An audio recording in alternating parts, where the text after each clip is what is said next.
Hello friends, मेरा नाम भरत कुमार नेमा है और हम बात कर रहे हैं मध्य प्रदेश के इतिहास से संबंधित 10 महत्वपूर्ण प्रश्नों के बारे में जो आपके एमपीपीएससी में पूछे जा सकते हैं। तो आइए स्टार्ट करते हैं। पहला प्रश्न है, नर्मदा मानव का साक्ष्य कहां से प्राप्त हुआ है? ऑप्शन है आदमगढ़, अमरकंटक, कायथा, हथनौरा। तो प्रश्न का सही आंसर क्या हो जाएगा? आंसर हो जाएगा डी, हथनौरा से हमें नर्मदा मानव का साक्ष्य प्राप्त होता है। ये जो नर्मदा मानव की खोज हुई है वो 1982 में हुई है, ध्यान रखिएगा। और खोजकर्ता कौन है? अरुण सोनकिया जी हैं। तो इसके खोजकर्ता कौन है? अरुण सोनकिया के द्वारा इसकी खोज की गई है। और ये कहां पर है? तो ध्यान रखिएगा, सीहोर जिले में है, सीहोर जिले में है। और ध्यान रखिएगा, यह है दक्षिण एशिया का सबसे प्राचीनतम साक्ष्य है। यदि हम अन्य विकल्पों की बात करें तो यहां से भी एग्जाम में प्रश्न पूछे जाते हैं। तो ध्यान रखिएगा, आदमगढ़ कहां पर है? आपको याद रखना है, नर्मदापुरम में है। तो आदमगढ़ कहां पर है? नर्मदापुरम जिले में है। दूसरा, आदमगढ़ से प्रश्न पूछा जाता है कि इसकी खोज कब हुई है? तो 1960-61 में खोज हुई है। किसने खोज की है? तो आरवी जोशी जी के द्वारा इसकी खोज की गई है। और यहाँ पर क्या प्राप्त होता है? तो ध्यान रखिएगा, पशुपालन के प्राचीनतम साक्ष्य यहाँ से प्राप्त होते हैं। यदि हम अमरकंटक की बात करें तो ध्यान रखिएगा, अमरकंटक किस जिले में है? तो अनूपपुर जिले में है। दूसरी बात आपको याद रखना है, अमरकंटक को तीर्थराज की संज्ञा भी दी जाती है। और अमरकंटक मैकल श्रेणी पर स्थित है, ध्यान रखना, मैकल श्रेणी पर स्थित है। और यहां से 3 महत्वपूर्ण नदियां निकलती हैं, नर्मदा, सोन और जोहिला। अब यदि हम अन्य विकल्प कायथा की बात करें, इससे संबंधित प्रश्न भी एग्जाम में पूछे जा सकते हैं। तो कायथा की यदि हम बात करते हैं तो कायथा कहां पर है? तो ध्यान रखिएगा, कायथा कहां पर है? उज्जैन में है। कायथा उज्जैन में है। और कायथा की खोज 1964 में हुई है। किसने खोज की है? वीएस वाकणकर, इनका पूरा नाम विष्णु श्रीधर वाकणकर है। और ध्यान रखिएगा, कायथा से एक और प्रश्न पूछा जाता है ना, कायथा जो है वो वराह मिहिर, जो गुप्तकालीन खगोल शास्त्री माने जाते हैं, तो वराह मिहिर की जन्मस्थली भी मानी जाती है। और कायथा ताम्र पाषाणकालीन चारकोलिथिक प्लेस भी माना जाता है। यह प्रश्न भी पूछा जा सकता है। आगे बात करते हैं। अगला प्रश्न है, शुतुरमुर्ग के अंड कवच पर मोतियों के निर्माण के साक्ष्य कहां से प्राप्त होते हैं? ऑप्शन है भीमबेटका, इंदरगढ़, नवदाटोली, खापरखेड़ा। तो प्रश्न का सही आंसर क्या हो जाएगा? आंसर हो जाएगा डी, खापरखेड़ा से हमें है ना यह साक्ष्य प्राप्त होते हैं। खापरखेड़ा किस जिले में है? तो ध्यान रखिएगा, यह धार जिले में है। और यह है ना उच्च पुरापाषाणकालीन स्थल भी माना जाता है, मतलब अपर पैलेलिथिक स्थल है ये। अन्य विकल्पों की बात करें तो भीमबेटका, ध्यान रखिएगा, भीमबेटका है ना रायसेन जिले में है ना। और भीमबेटका की खोज किसने की है? तो 1957-58 में इसकी खोज की गई है। वीएस वाकणकर, मतलब विष्णु श्रीधर वाकणकर के द्वारा इसकी खोज की गई है। यदि हम एक और महत्वपूर्ण प्रश्न की बात करें तो ध्यान रखिए ना, भीमबेटका यूनेस्को की सूची में, विश्व विरासत सूची में शामिल है। तो 2003 में यूनेस्को की विश्व विरासत सूची में भीमबेटका को शामिल किया गया। यदि हम एमपी के विश्व विरासत स्थल की बात करें तो एक विश्व विरासत स्थल खजुराहो है, जो पहला विश्व विरासत स्थल था हमारा, है ना। इसको शामिल कब किया गया था? 1986 में किया गया था। इसके बाद हमारा दूसरा था सांची, जैसे 1989 में यूनेस्को की विश्व विरासत सूची में शामिल किया गया। और तीसरा क्या है? भीमबेटका है, जिसे 2003 में यूनेस्को की विश्व विरासत सूची में शामिल किया गया है। एक और महत्वपूर्ण प्रश्न आपको याद रखना है, ध्यान रखना, यहां से शैलाश्रय या रॉक शेल्टर की प्राप्ति होती है ना। तो सबसे पुराने रॉक शेल्टर हमारे भीमबेटका से प्राप्त होते हैं। यदि हम इंदरगढ़ की बात करें तो ध्यान रखिएगा, ये स्थान जो है ये दतिया में है। नवदाटोली की यदि हम बात करते हैं तो यहां से भी एमपीपीएससी में प्रश्न पूछा जाता है। नवदाटोली कहां पर है? तो नवदाटोली खरगोन जिले में है। और नवदाटोली की खोज किसने की है? तो ध्यान रखना, HD सांकलिया के द्वारा इसकी खोज की गई है ना। तो इसकी पहला जो खोज की गई थी 1952-53 में यहाँ पे खोज की गई। दूसरी बार एक बार खोज की गई है, यहाँ पे खुदाई की गई है, वो है 1957-59 में खोज की गई है। चलिए आगे बात करते हैं, अगले प्रश्न की तरफ बढ़ते हैं। अगला प्रश्न है, सालभंजिका की विश्व प्रसिद्ध प्रतिमा कहां से प्राप्त होती है? ऑप्शन है ग्यारसपुर, एरन, आवरा, खेड़ी नाम। तो इस प्रश्न का सही आंसर हो जाएगा, आंसर ए हो जाएगा। ग्यारसपुर से हमें यह प्रसिद्ध मूर्ति प्राप्त होती है। ध्यान रखिएगा, ये जो ग्यारसपुर स्थल है ना, ये मूर्ति जो बनाई गई है, इस मूर्ति का टाइम पीरियड 9वीं 10वीं शताब्दी है। तो इस टाइम पीरियड के बीच में इस मूर्ति का निर्माण किया गया है। किस वंश के समय निर्माण किया गया है? तो ध्यान रखिएगा, प्रतिहार वंश के समय इस मूर्ति का निर्माण किया गया है और इसे इंडियन मोनालिसा के नाम से भी जाना जाता है। तो इंडियन मोनालिसा के नाम से इस प्रतिमा को जाना जाता है, एग्जाम में पूछा जा सकता है। और बाद में इसको फिर गुजरी महल संग्रहालय में संग्रहित किया गया, संरक्षित किया गया। तो गुजरी महल संग्रहालय में है ना, इसे संरक्षित किया गया। अब यहां से कुछ अन्य प्रश्न भी स्टार्ट हो जाते हैं। भाई गुजरी महल कहां पर है? तो फिर आपका आंसर क्या हो जाएगा? आपके ग्वालियर में है। दूसरी बात है ना, इसकी स्थापना कब हुई है? तो 15वीं, गुजरी महल की स्थापना कब हुई है? 15वीं शताब्दी में हुई है ना। मानसिंह तोमर, राजा मानसिंह तोमर के द्वारा इसकी स्थापना की गई थी। तो ये आपको याद रखना है गुजरी महल के बारे में। पर यदि प्रश्न होता है गुजरी महल संग्रहालय की स्थापना कब की गई है, तो ध्यान रखना 1920 में इस महल को संग्रहालय का दर्जा दिया गया। ठीक है, और बाद में 1922 से इस संग्रहालय को आम व्यक्तियों के लिए खोल दिया जाता है। चलिए, अन्य विकल्पों की यदि हम बात करते हैं तो यहां से भी प्रश्न बनते हैं, है ना, यहां से भी प्रश्न बनते हैं। जैसे कि एरन है, एरन कहां पर है? सागर में है। ध्यान रखिएगा, कहां पर है? सागर में है। और सती प्रथा के प्राचीनतम साक्ष्य हमें एरन से ही प्राप्त होते हैं, है ना। और ध्यान रखिएगा, सती प्रथा के जो साक्ष्य हमें मिला है ना, वो एक घटना है जिसमें हूणों के द्वारा भारत पर आक्रमण किया जाता है। और जब हूणों ने भारत पर आक्रमण किया है, इस समय राजा रहते हैं भानुगुप्त। तो इस अभिलेख को ध्यान रखिएगा, भानुगुप्त अभिलेख भी हम कहते हैं, भानुगुप्त अभिलेख भी कहते हैं। और इसका टाइम पीरियड 510 ईस्वी का है। तो सती प्रथा के पहले साक्ष्य हमें एरन से प्राप्त होते हैं, जिसको भानुगुप्त अभिलेख भी कहते हैं। और ये इसका टाइम पीरियड क्या है? 510 ईस्वी है, जिसमें भानुगुप्त के मंत्री गोपराज की मृत्यु हो जाती है हूणों से लड़ते हुए। ये जानकारी हमें प्राप्त होती है। अन्य विकल्प आबरा की हम बात करें तो ध्यान रखिएगा, आबरा कहां पर है? तो आबरा भी एक महत्वपूर्ण स्थल है, ये मंदसौर में है। और खेड़ी नाम कहां पर है? तो खेड़ी नाम कहां पर है? वर्तमान में हरदा जिले के अंतर्गत आता है। आइए आगे बात करते हैं, अगले प्रश्न की तरफ बढ़ते हैं। अगला प्रश्न है, महिष्मति की स्थापना किस वंश के शासकों ने की है? तो वंश पूछ रहे हैं। ऑप्शन है नाग वंश, वाक्टक वंश, हैहय वंश, शुंग वंश। तो इस प्रश्न का सही आंसर क्या हो जाएगा? आंसर हो जाएगा सी, हैहय वंश के समय महिष्मति की स्थापना की गई है। अब हैहय वंश की जानकारी ध्यान रखिएगा, महाभारत से हमें प्राप्त होती है।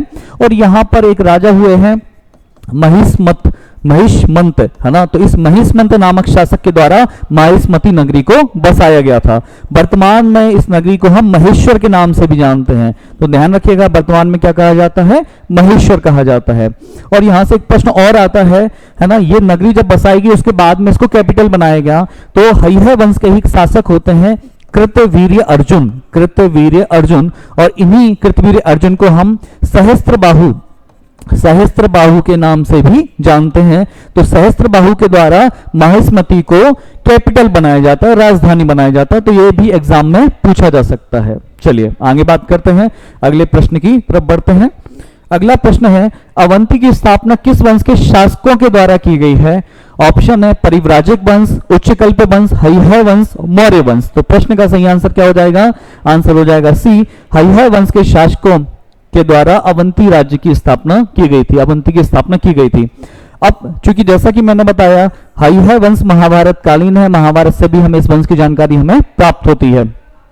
अब इसी वंश में हमने बात की है सहस्त्रबाहु नाम के शासक होते हैं, है ना। इनको कृतवीर्य अर्जुन भी कहा जाता है। इन्हीं के बेटे होते हैं जयध्वज, ठीक है। और आगे जाके जयध्वज से आगे जाके फिर, है ना, कई सारे ऐसे शासक हुए हैं, है ना। इसी क्रम में आगे जाके फिर एक राजा होते हैं अवंती, ठीक है, एक राजा होते हैं अवंती। तो अवंती ने ही अवंती नाम की नगरी को बसाया है, इसे आपको याद रखना है। बाकी अन्य विकल्पों की यदि हम बात करें तो परिव्राजक वंश या उच्चकल्प वंश। तो ध्यान रखिएगा, ये दोनों ही वंश गुप्तों के सामंत माने जाते हैं, गुप्तों के सामंत थे। दोनों ही वंश एक दूसरे के पड़ोसी राज्य हैं। मौर्य वंश है ना, पहली बार है ना अखिल भारतीय साम्राज्य की स्थापना मौर्य वंश के द्वारा ही हमारे यहाँ की गई है। चलिए आगे बात करते हैं। अगला प्रश्न है, महाभारत कालीन युद्ध के नायक विंध्य और अनुविंध्य किस राज्य के शासक थे? है ना, ऑप्शन है महाकौशल, अयोध्या, काशी, अवंती। तो प्रश्न का सही आंसर क्या हो जाएगा? आंसर हो जाएगा डी, ये दोनों ही अवंती के शासक थे। तो जब महाभारत का युद्ध हुआ है उस समय अवंती के राजा विंध्य और अनुविंध्य हैं, ये दोनों महाभारत के युद्ध में भाग लेने के लिए जाते हैं। कौरवों की तरफ से इन्होंने युद्ध किया है, मतलब पांडवों के खिलाफ इन्होंने युद्ध किया है।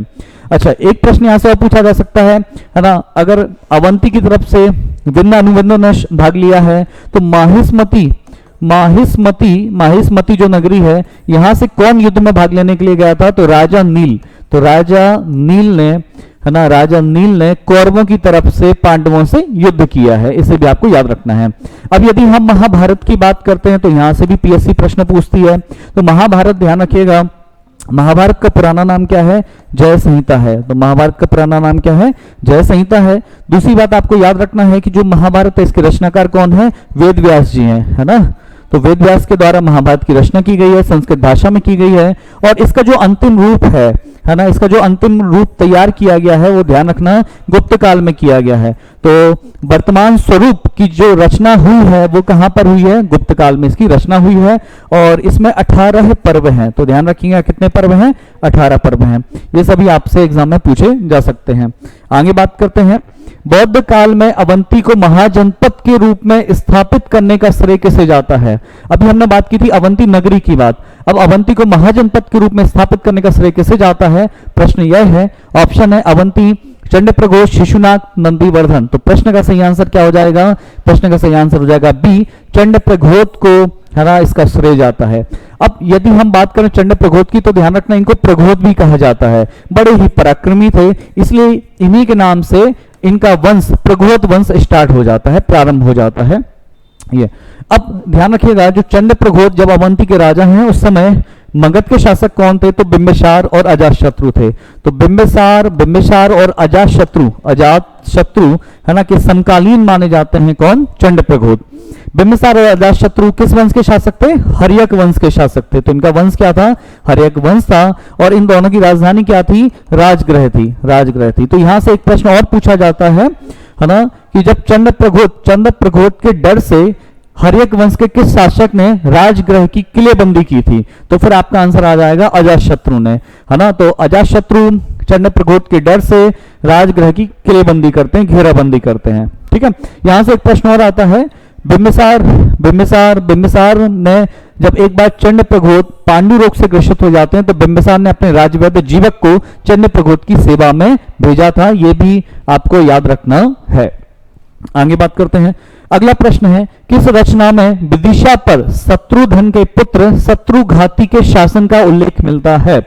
ऑप्शन है ऋतुसंहार, कुमार संभव, मालविकाग्निमित्र, रघुवंश। तो प्रश्न का सही आंसर क्या हो जाएगा? आंसर हो जाएगा डी।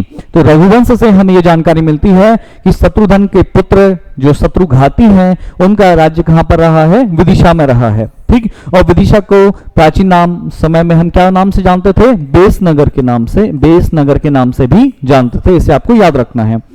अगर हम रघुवंश की बात करें तो ये कालिदास की रचना है, क्योंकि ऋतुसंहार, कुमार संभव, मालविकाग्निमित्र, रघुवंश, चारों की चारों रचनाएं किसकी हैं? कालिदास जी की हैं। ध्यान रखना। और कालिदास काली जी के दास हैं। ये चंद्रगुप्त विक्रमादित्य के 9 रत्नों में से एक थे। इन्होंने कुल 7 रचनाएं लिखी हैं, है ना। 3 नाटक हैं, 2 महाकाव्य हैं, 2 खंड काव्य हैं। रघुवंश उनका राजा रघु मतलब रघु कुल के बारे में जानकारी देने वाला ये प्रसिद्ध ग्रंथ है। तो इसी में ही हमें बताया गया है शत्रुघ्न के बेटे शत्रुघाती ने विदिशा पर राज्य किया है ना। और ध्यान रखिएगा कालिदास को भारत का शेक्सपियर कहा जाता है। आगे बात करते हैं, अगला प्रश्न है, प्रघोष वंश का अंतिम शासक कौन था? तो ऑप्शन है चंडप्रघोष, रिपुंजय, नंदीवर्धन, शिशुनाग। तो इस प्रश्न का सही आंसर क्या हो जाएगा? आंसर हो जाएगा सी, है ना। प्रघोष वंश जो अवंती में था, है ना, इसके अंतिम शासक कौन होते हैं? नंदीवर्धन। ध्यान रखना, नंदीवर्धन को अवंतीवर्धन के नाम से भी जानते हैं, अवंतीवर्धन के नाम से भी जानते हैं। और इन अवंतीवर्धन को फिर पराजित कर देते हैं कौन? शिशुनाग, है ना। तो शिशुनाग कौन होते हैं? शिशुनाग मगध के शासक होते हैं, है ना। शिशुनाग वंश के संस्थापक थे शिशुनाग ने अवंतीवर्धन को पराजित किया और अवंती पर अधिकार कर लिया। तो मगध में अवंती का विलय है ना किसके समय हुआ है? शिशुनाग के समय हुआ है ना। और अंतिम राजा कौन है? नंदीवर्धन या अवंतीवर्धन है। इसे आपको याद रखना है। चलिए आगे बात करते हैं। अगला प्रश्न है, किस रचना में अशोक द्वारा अवंती महाजनपद पर विजय का उल्लेख मिलता है? तो किस रचना से उल्लेख मिलता है? ऑप्शन है अर्थशास्त्र, अष्टाध्यायी, समंत पाशादिका, सौंदरानंद। तो इस प्रश्न का सही आंसर क्या हो जाएगा? प्रश्न का सही आंसर हो जाएगा सी, समंत पाशादिका नाम की रचना से हमें यह जानकारी मिलती है कि अशोक ने अवंती महाजनपद पर विजय प्राप्त की थी। अब यदि हम समंत पाशादिका की बात करें तो ध्यान रखिएगा, ये पाली भाषा में लिखा गया एक महत्वपूर्ण ग्रंथ है ना। और इसके रचनाकार माने जाते हैं बुद्ध घोष इसके रचनाकार माने जाते हैं। ठीक है, ध्यान रखिएगा, त्रिपिटक होते हैं, 3 पिटक हैं, सुत्त पिटक, विनय पिटक और अभिधम्म पिटक।